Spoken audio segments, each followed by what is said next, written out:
हुआ आगे बढ़ता हूं, क्योंकि आज मूल विषय है हमारे जैन मुनि जो पूर्ण अपरिग्रह में जीते हैं। बहुत बड़ी बात होती है, देह के आकर्षण से मुक्त होकर के जीते हैं, देह भाव से मुक्त होकर के जीते हैं। देह में रहते हुए देह भाव से मुक्त हो जाना, यह पश्चिम के लोगों को तो समझ में आता ही नहीं कि कोई साधु देह भाव से भी परे जी सकता है आत्मा भाव। उनको शरीर ही दिखता है तो सबसे पहले यही बोलते हैं नंगे क्यों। अब हम भी आधे नंगे ही रहते हैं, बस थोड़ा सामने कपड़ा इसलिए पहन रखा है कि थोड़ा घूमते फिरते रहते हैं इसलिए पहन लेते हैं। बाकी तो देखो, हम एक बात कहते हैं, हम रात को दिगंबर होते हैं, जब वो दरवाजा खोलते हैं तब कपड़ा पहने तो उससे पहले हमको दिगंबर होना स्वभाव से अच्छा लगता है। और ना हमको सर्दी लगती है ना हमको गर्मी लगती है। मंच पे भी आप देखते हैं हम एक लंगोटी मात्र ही रखते हैं। ये तो वस्त्र तो सामान्य संसार की, हम जिस गुरु संप्रदाय परंपरा में वो वस्त्र पहनते इसलिए हम पहन लेते हैं। मैं एक बात ये भी कहना चाहता हूं कि भारत में मात्र गुरु परंपरा का भेद है, सिद्धांत का भेद नहीं है, सत्य का भेद नहीं है, और सत्य का भेद कभी हो भी नहीं सकता। इसलिए जो जैन दर्शन है वही योग दर्शन है, जो योग दर्शन है वही जैन दर्शन है, और जो जैन दर्शन योग दर्शन है वही जीवन दर्शन है। बहुत सुंदर, बहुत सुंदर। और यही सच्चे अर्थों में आध्यात्मिक दर्शन है। मैं जैन परंपरा में जो आहार व्यवस्था है, जीवन के दो ही बड़े आधार हैं, एक विचार और एक आहार की शुद्धि। आहार और विचार की शुद्धि यदि दो हो जाए तो व्यक्ति जीवन में दुराचार व्यभिचार जो आज कहीं हाथरस में हो रहा है, कहीं उत्तर प्रदेश में, कहीं राजस्थान में, कहीं पूरे देश में, ये सारा दुराचार और व्यभिचार का अंत आहार और विचार की शुद्धि से होगा, जो जैन दर्शन के मूल आधारभूत सत्य, आहार की शुद्धि और विचार की शुद्धि। लोग सदाचार बढ़ाने की बात करते नहीं, बोले दुराचार मिटाएंगे। दुराचार कैसे मिटेगा जब तक सदाचार और संस्कार ऊंचे नहीं आएंगे, सत्य जो है वो गौरवान्वित नहीं होगा। खैर, अगली बात, हमारे जैन साधु, वैसे तो मुझे ये तो पता था कि आप एलोपैथिक औषधि नहीं देते, लेकिन ये उससे भी बड़ी बात है कि मरण पर्यंत उसको सेवन ही नहीं करते। वैसे मैं भी इसी ऐसा दुराग्रह रखता हूं इसको दुराग्रह बोलो, इसको सत्याग्रह बोलो, इसको दृढ़ आग्रह बोलो, मैं भी रखता हूं ऐसा। तो मुझे लगता है इस पूरे संसार में हमारे दिगंबर जैन मुनि ऐसे हैं जो पूर्ण रूप से स्वदेशी जीवन पद्धति को, आध्यात्मिक अहिंसक जीवन पद्धति को जीते हैं। और स्वास्थ्य के संदर्भ में आत्मनिर्भरता का सबसे बड़ा कोई उदाहरण है तो हमारे जैन मुनि हैं। आपके इस निष्ठा को मैं प्रणाम करता हूं, इस योग निष्ठा को, स्वदेशी निष्ठा को, इस सात्विकता की निष्ठा को, इस धर्म निष्ठा को, इस अहिंसा निष्ठा को मैं प्रणाम करता हूं। क्योंकि जो एलोपैथी की औषधियां हैं उनमें बहुत प्रकार के केमिकल्स और बहुत प्रकार की हिंसा होने की, वैसे तो एलोपैथी की जो दवाइयां बनती हैं बिना हिंसा के बनी नहीं सकती, क्योंकि एनिमल ट्रायल के दौर से उनको सबको गुजरना पड़ता है, और एनिमल ट्रायल करने के लिए कम से कम कई जीव जंतु उनको मारने पड़ते हैं, और ज्यादातर एलोपैथी की औषधियों में भी हिंसक तत्व मिले हुए होते किसी न किसी प्रत्यक्ष परोक्ष तौर पर। अब जैन साधु, प्रथम बात तो, क्योंकि आप तो कोई वस्त्र प्रयोग ही नहीं करते इसलिए मास्क का प्रश्न ही, और आपकी जानकारी के लिए मैं भी मास्क का इस तरह से प्रयोग नहीं करता हूं। कभी इमरजेंसी में कहीं कोई प्रोटोकॉल में कहीं बैठना पड़े तो अलग बात है लेकिन हमारे जैन साधु तो मास्क यूज नहीं करते। लेकिन उनसे जो भी मिले, जो भी शिष्य लोग मिले, जो भी हमारे श्रावक आदि मिले, जो भी उनकी सेवा में उनको भिक्षा भी देने वाले मिले, वो सबके सब मास्क का प्रयोग करें, वो सबके सब पूरी तरह से शुचिता का ध्यान रखें, क्योंकि कोरोना फैलता है। मैंने बहुत इसके ऊपर कार्य किया और लाखों नहीं करोड़ों लोगों को आरोग्य दिया है कोरोना के संदर्भ में। तो ये मास्क यदि पहन लिया तो 99.99% आपकी सेफ्टी। फिर जो हाथ आदि में कहीं पर कोई इधर उधर लगा तो उसके लिए आजकल लोग सैनिटाइजर आदि यूज कर रहे हैं। चलो, ये दो बात पूरी। अब बात आती है कोरोना बाई दफा किसी भी कारण से कोई संक्रमित व्यक्ति है, लोग असावधानी बरतते हैं। मैंने अपने संस्थान में देखा है, मैंने समाज में देखा है, क्योंकि हम लाखों लोगों की सीधे संपर्क में रहते हैं और करोड़ों लोगों के लिए मार्गदर्शन का काम करते हैं। इसलिए मैं मानता हूं कि किसी भी जैन साधु को भी संक्रमण होने की, दिगंबर हमारे साधु को संक्रमित होने की पूरी संभावना है। तो क्या, तो इसके लिए एक तो 5-7 प्राणायाम जरूर करें हमारे सभी जैन साधु, जो उनकी दिनचर्या में जैसे अनुकूलता बढ़े, आगे पीछे जो भी वक्त हो, वक्त का निर्धारण अपने गुरु परंपरा, अपनी जो संप्रदाय परंपरा के अनुसार कर ले। तो कम से कम 5-7 प्राणायाम सभी करें। और मैंने ऐसे हजारों लोगों को प्रत्यक्षतः अपने मार्गदर्शन में कोरोना से मुक्त किया। प्राणायाम जो है हमारे साधु करेंगे तो 99% तो कोरोना का खतरा टल गया। अब मैं इसको साइंटिफिकली एक्सप्लेन करता हूं। कोरोना से खतरा कब होता है? जब हमारा रेस्पिरेटरी सिस्टम वीक होता है।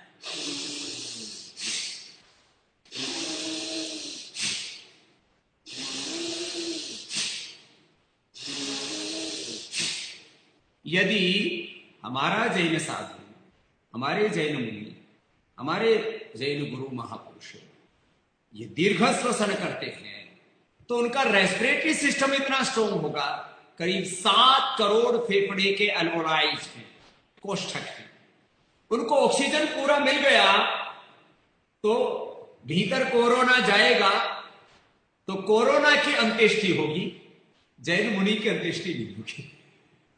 भाई साधु का फेफड़ा, साधु का रेस्पिरेटरी सिस्टम इतना स्ट्रोंग होना चाहिए कि उसके ऊपर कोरोना का असर ना हो।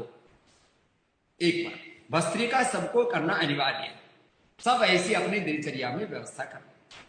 कोरोना का सबसे ज्यादा अटैक होता है रेस्पिरेटरी सिस्टम पर, दूसरा उसका अटैक होता है हमारे डायबिटीज। यदि किसी साधु, पहली बात तो यदि कोई कृषि, जैसे हमारे पूज्य हमारे श्रद्धेय गुणधर नंदी जी महाराज जी बात कर रहे थे और दूसरे हमारे देवानंदी जी महाराज जी भी, ये ऋषि और कृषि परंपरा का देश है। जो कृषक परिवारों से साधु आए हैं, जैसे मैं आया हूं, तो हम 7 पीढ़ियों में किसी को बीपी शुगर नहीं था, इसलिए मैं स्वभाव से बचा हुआ हूं और सब कुछ करता हुआ भी निर्भर रहता हूं, निर्भय रहता हूं, इसलिए मुझे कोई स्ट्रेस नहीं होता, इसलिए मुझे जिंदगी में कभी ना बीपी होगा ना शुगर होगा। लेकिन कोई कोई साधु ऐसे भी है जिनको जेनेटिकली शुगर आता है, तो उनको प्राणायाम से अपने आप को प्रोटेक्ट करना चाहिए। इसके लिए कपालभाति,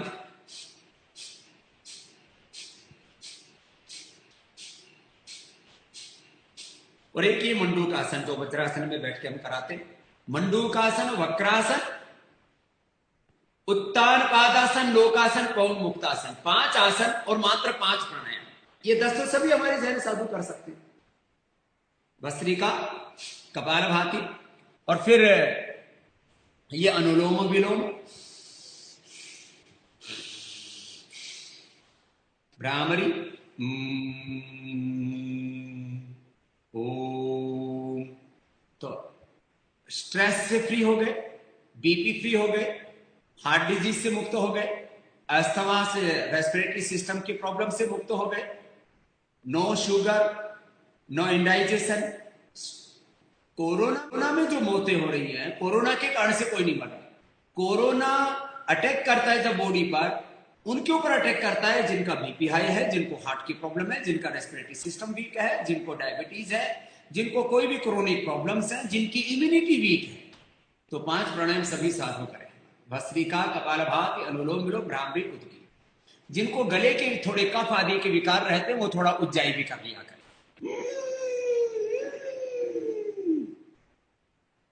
गले को टाइट करके श्वास को भरा, अंदर होल्ड करके रखा और दाई नाक को बंद करके फिर बाई से छोड़ दिया, यथाशक्ति रोक करके। इससे कोरोना की टेस्टिंग भी हो जाती है, कोरोना का ट्रीटमेंट भी हो जाता है।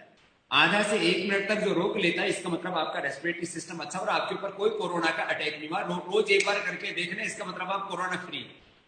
मैंने कोई कोरोना का टेस्ट नहीं कराया, लाखों करोड़ों लोगों की सेवा कर रहा हूं और मैं कोरोना फ्री हूं, यही करके।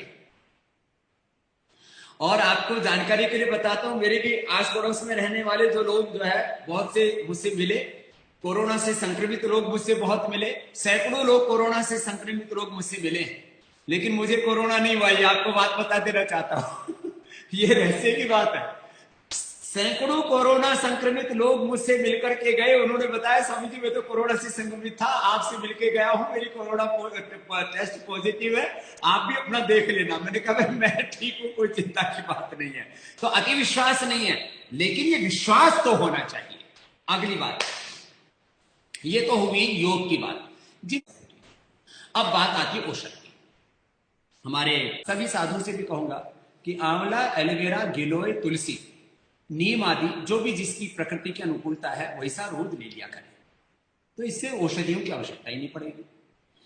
और बाइक है, अब कोरोना के लिए हमने जो है स्वासारी, जो विशुद्ध रूप से आयुर्वेदिक है और किसी प्रकार की हिंसा आदि से मुक्त है, तो स्वासारी खाली पेट कोरोनिल खाने के बाद, ये 2-2 गोली स्वासारी खाली पेट 2-2 गोली कोरोनिल खाने के बाद लेते हैं और अणु तेल नासिका में डाल लेते हैं, तो कोई आवश्यकता ही नहीं रहती किसी भी प्रकार के एलोपैथी के उपचार की।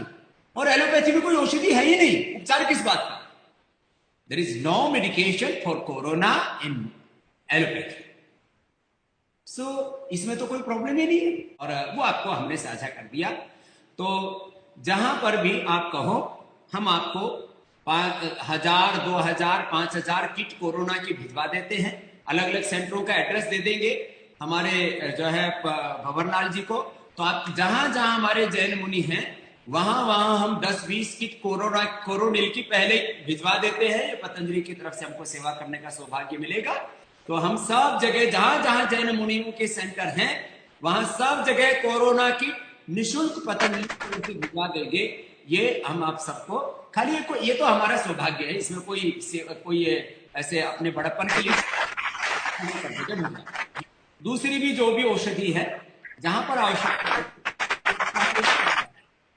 इसकी एक व्यवस्था तय कर देते हैं, तो कोई भी संपर्क करेगा तो वहां, क्योंकि हमारे जैन मुनियों को आने जाने में बड़ी असुविधा होती है, क्योंकि पैदल चलते हैं, तो वो एक संप्रदाय परंपरा एक बहुत बड़ी तपस्या है, एक पूर्ण अपरिग्रह का, पूर्ण त्याग का जीवन जीना। एक जो भी आप आदेश करेंगे हम आपकी सेवा में सदा है। इतने एक साथ हमारे सब दिगंबर जैन महापुरुषों के दर्शन करके हम अभिभूत हैं, कृतज्ञ हैं, आप सबको प्रणाम करता हूं। और जो आयुर्वेद में यशस्वी काम कर रहे हैं आदरणीय भाई कुटीचा जी को भी मेरा बहुत बहुत अभिनंदन। आप सबको फिर है मेरा विनम्र प्रणाम आपकी चरण। रामदेव बाबा जी, आहार में क्या लेना चाहिए साधुओं को? देखो, आहार में सबसे अच्छा, एक तो ये जो किसी को यदि कोरोना से संक्रमित हो जाए तो मैंने 5 चीजों का बहुत ज्यादा प्रयोग किया है और भयंकर संक्रमित रोगों को बाहर निकाला। अनार,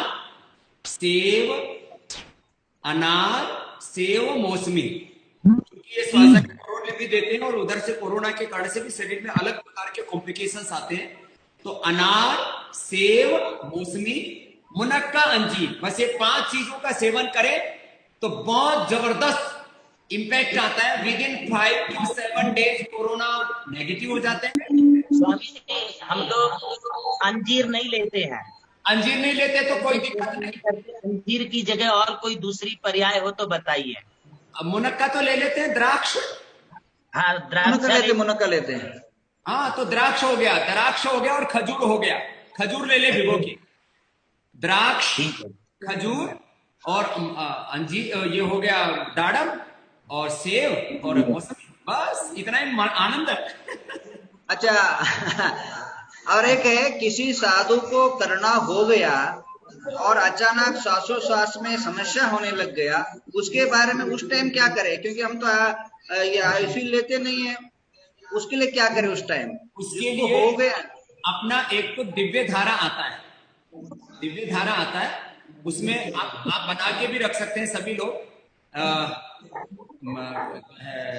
ये पीपर में अजवाइन सब, देसी कपूर और ये यूकेलिप्टस ऑयल बराबर ले ले, माने 5-5 ml सब ले लिया और उसमें 1 ml लौंग का भी तेल डाल दे। उसको सुंघाने मात्र से और ऑक्सीजन लेवल मेंटेन हो जाता है, रेस्पिरेटरी सिस्टम पूरा खुल जाता है। और एक अपना पतंजलि का जो बाम है उसको भी लगा ले, वो भी पूरी तरह से अहिंसक है। तो पूरा ये जो इंस्टेंट जो कहीं आती है दिक्कत, और एक अपना इनहेलर भी बना रखा है नाक में सूंघने का, उसको सूंघ सकते हैं। तो ये इस तरह की समस्या से बाहर निकल आएंगे और उनको वेंटिलेटर पर जाने का जरूरत नहीं पड़ेगा। और जो है अपने सब साधुओं को जहां जहां मैं सब जगह सबको पहले से ही स्वासारी कोरोनिल भिजवा देता हूं, बिना हुए ही खिला दो सबको। अभी एक बार पूरा कर दो तो उससे सबके रेस्पिरेटरी सिस्टम इतने स्ट्रांग हो जाएंगे कि वो उनको वो नौबत आएगी नहीं, सिम्टम्स उनके अंदर उभरेंगे ही नहीं। तो पहले से खिला के रखें स्वासारी, उससे रेस्पिरेटरी सिस्टम सबके इतने स्ट्रांग हो जाएंगे कि कोरोना आएगा तो उसकी मौत आएगी, हमारे साधु को कुछ नहीं होगा। अरे डिस्टेंस, साधु और श्रावकों का डिस्टेंस कितना रहना चाहिए? कम से कम 5 फीट का डिस्टेंस जरूर बना करके रखें। और जो भी श्रावक आते हैं, सेवक आते हैं, वो मुंह पर जो है मास्क लगा के या कोई भी कपड़े की पट्टी लगा करके आए। कोई भी खुले मुंह से हमारे साधु के पास नहीं आना चाहिए। जिसको है उसको भी नहीं पता होता। एसिम्टोमेटिक बोलते हैं, माने कोई लक्षण ही नहीं, न सर्दी न बुखार न खांसी, और वो कोरोना लिए घूम रहे। करीब 10% लोग अलग अलग जगह, 5 से 10% लोग पूरे देश में संक्रमित हैं। आप यदि 100 व्यक्तियों से मिलते हैं तो उसमें 5 से 10 व्यक्ति कोरोना संक्रमित हैं, उनको पता है या नहीं है। करीब 20-25 करोड़ लोगों को तो कोरोना होकर के ठीक हो गया, उनको पता ही नहीं उनको कोरोना हो चुका, उनकी बॉडी में उनके शरीर में एंटीबॉडी मिले। तो इसलिए जो भी मिले साधु से 5 फीट दूर से मिले, कपड़ा टक्कर के मिले, इसके बिना कोई ना मिले। हमारे साथ वाले हैं, उनकी सुरक्षा किस प्रकार से की जाए? जो सेवक हैं उन सबको बोलो, हमारे यहाँ पर करीब 5 लाख लोग पतंजलि में काम करते हैं, जो है पूरे तंत्र में, उनको सबके लिए। और करीब 1 लाख लोग तो अलग अलग यूनिटों के अंदर प्रोडक्शन में, मैन्युफैक्चरिंग में, एजुकेशन में, हेल्थ में, रिसर्च में, एग्रीकल्चर में, बहुत तरह के हमारे काम। 1 लाख लोग तो डेली आते जाते हैं संस्था के अंदर, उनको सबको हमने कर रखा अनिवार्य 2 स्वासारी गोली आने से पहले और जाने के समय कोरोनिल, ये कंपल्सरी खिलाते। तो आपके साथ जो भी रहने वाले हैं उनको स्वासारी खाली पेट खाने के बाद कोरोनिल जरूर खिलाइए, उससे वो भी संक्रमित नहीं होंगे और आपको भी संक्रमित नहीं करेंगे। तो इसे भी सबको खिला दीजिए, और बिल्कुल हानि रहित है, कोई इसका कॉम्प्लिकेशन नहीं है, बल्कि और ज्यादा वो स्ट्रॉन्ग हो जाएंगे। तो वो सबको हम भिजवा देंगे, साधु को मुफ्त में भिजवाएंगे, और जो गृहस्थ लोग हैं वो अपने पैसे से खरीद लेंगे। उनको बोल दीजिए जैनी लोग बहुत समर्थ होते हैं।